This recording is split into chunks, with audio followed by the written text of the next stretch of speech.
Hello everyone, welcome back to my YouTube channel Legal World. Myself Dr. Seema Goyal. As in the series of Indian Contract Act, I have discussed certain important concepts relating to the Indian Contract Act which are important for the examination point of view.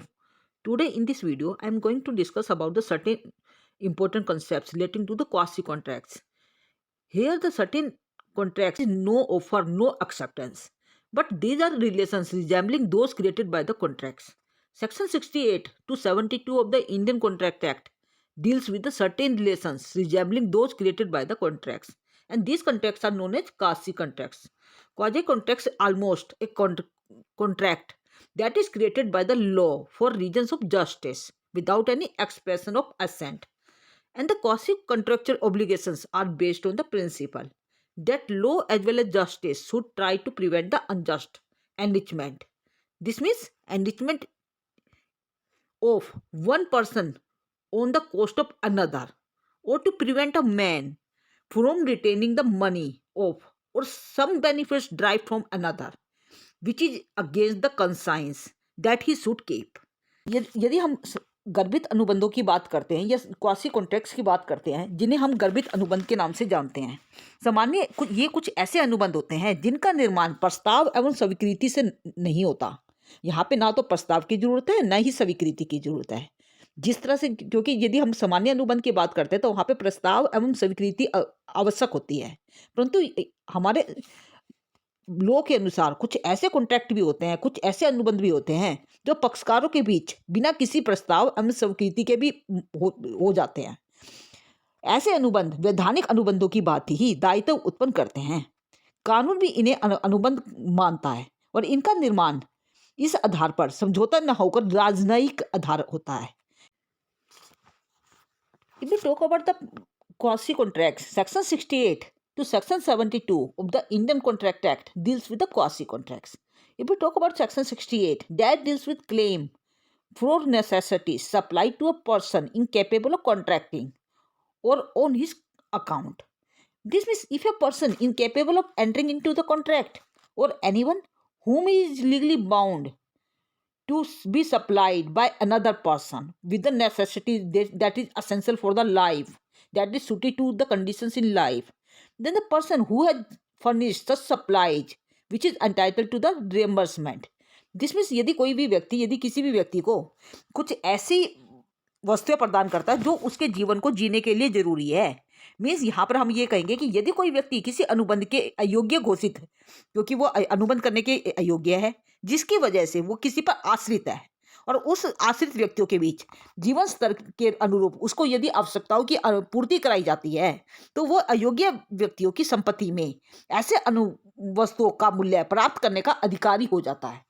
This means हम क्या कहेंगे कि if the supplied is provided by the one person with the necessities that is suited to the condition in life to a person who is not able to contract. This means the person who has furnished such supplies is entitled to reimbursement from the property of such incapable person.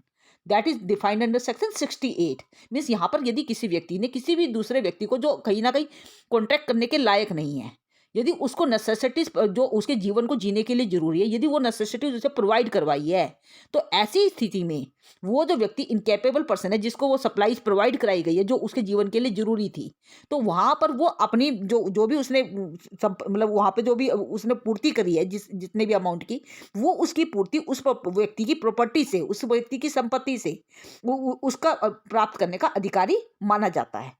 यदि हम section 68 की बात करते हैं तो इसके लिए कुछ आवश्यक तत्व बताए गए हैं, जैसे कि पूर्ति यहाँ पर जो की जा रही है वो आवश्यक वस्तुओं की जानी चाहिए। ये नहीं है कि कोई भी मतलब फालतू की वस्तु नहीं होनी चाहिए, और वस्तु की जो पूर्ति है वो मूल्य प्राप्त करने के उद्देश्य से की जानी चाहिए, और वस्तुओं की पूर्ति केवल अयोग्य व्यक्ति या उस पर आश्रित व्यक्तियों को ही की जानी चाहिए। मतलब वहाँ पर यदि वो व्यक्ति उस पर आश्रित है तभी उसको पूर्ति की जानी चाहिए। एवं आवश्यकताओं की वस्तुओं को उपहार या दान आदि के रूप में प्रदान किया नहीं जाना चाहिए, और अयोग्य व्यक्ति केवल उचित मूल्य देने को बाध्य है, अनुबंधित मूल्य देने के लिए वो बाध्य नहीं है। जैसे हम एग्जांपल लेके चलते हैं, मान के चलिए एक्स कोई एक वयस्क व्यक्ति है, उसने अपनी आवश्यकताओं की पूर्ति के लिए वाई से चावल उसने खरीदे और वाई एक्स की संपत्ति से उस चावल का मूल्य वस्तु मतलब प्राप्त करने का अधिकारी है। मतलब वहां पे जो चावल थे वो उसके लिए आवश्यक थी, वो उसकी आवश्यकता की वस्तु थी जिसको उसने उससे खरीदा था। अब वो उसके मूल्य को लेने का अधिकारी है, वो उसकी संपत्ति से उसका मूल्य ले सकता है। तो this is provided by section 68 where the necessities is supplied to a person who is incapable of contracting. In that case, he can claim that amount that he has supplied to that person. If we talk about section 69, section 69 says that reimbursement of the person paying money due by another in payment of which he is interested. Means अपने हितों के लिए दूसरे व्यक्तियों की तरफ से भुगतान कर देने की दशा में वहां पे जो जिस व्यक्ति ने वो भुगतान किया है वो उसको लेने का अधिकारी माना जाता है। सेक्शन 69 के अनुसार, धारा 69 के अनुसार, यदि कोई व्यक्ति अपने हित के लिए कोई ऐसा भुगतान कर देता है जिसका भुगतान करने के लिए अन्य व्यक्ति कोई व्यक्ति दायी है, तो वो दूसरे व्यक्ति से भुगतान की हुई राशि को पाने का पूरा अधिकारी माना जाता है। इसके लिए हम क्या कहेंगे कि सेक्शन 69 के अनुसार कुछ आवश्यक तत्व बताए गए हैं। जैसे कि मैंने आपको बताया, भुगतान में भुगतानकर्ता का हित निहित होना चाहिए। सेकंड वन इज जिसकी ओर भुगतान जा रहा है उस व्यक्ति के द्वारा वो राशि वैधानिक रूप से देय होनी चाहिए, उसको मतलब कानूनी रूप से उसका वो लीगल क्लेम होना चाहिए। थर्ड वन इज भुगतानकर्ता द्वारा तीसरे पक्षकार को भुगतान किया जाना चाहिए। And the last one is भुगतान सद्भावना से किया जाने मतलब गुड फेथ में किया जाना चाहिए।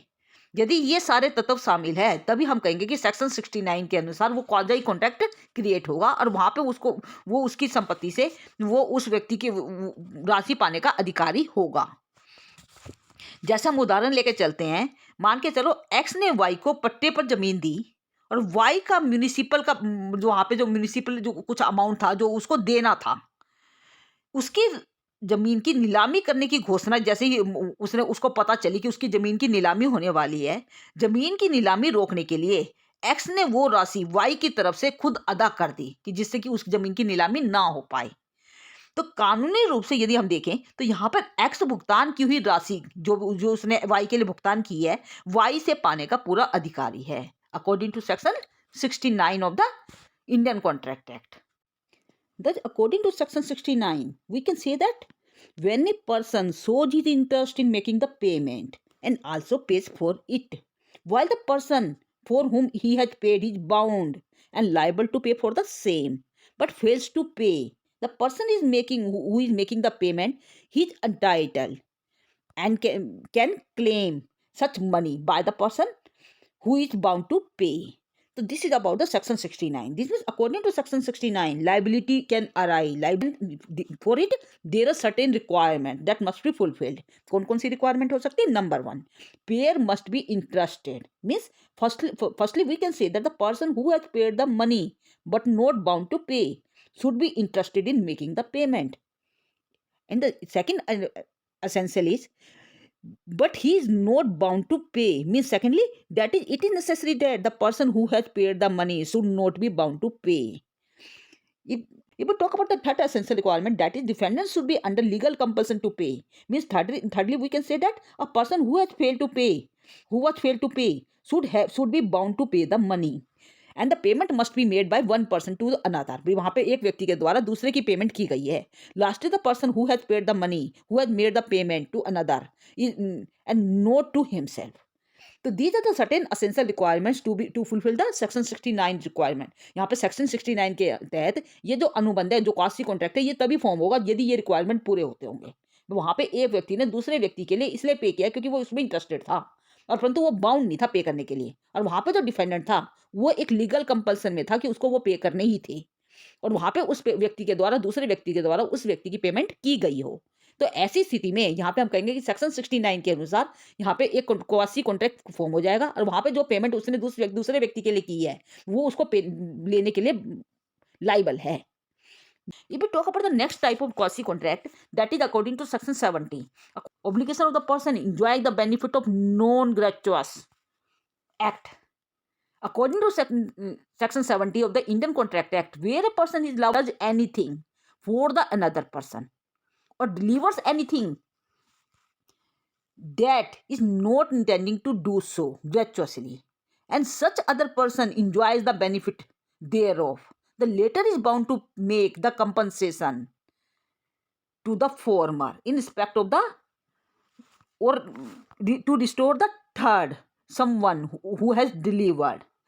तो this means we can say that यहाँ पे हम क्या कहेंगे कि सेक्शन 70 के अनुसार, धारा 17 के अनुसार, जब कोई व्यक्ति स्वेच्छा से परंतु मूल्य पाने के उद्देश्य से दूसरे व्यक्ति के लिए कोई कार्य करता है अथवा कोई वस्तु सपुर्द कर देता है तथा ऐसा व्यक्ति जो दूसरा व्यक्ति है उस कार्य एवं वस्तु से लाभ प्राप्त करता है, तो वो पहले व्यक्ति की वस्तु लौटाने एवं कार्य या वस्तु का उचित मूल्य देने के लिए बाध्यकारी होगा।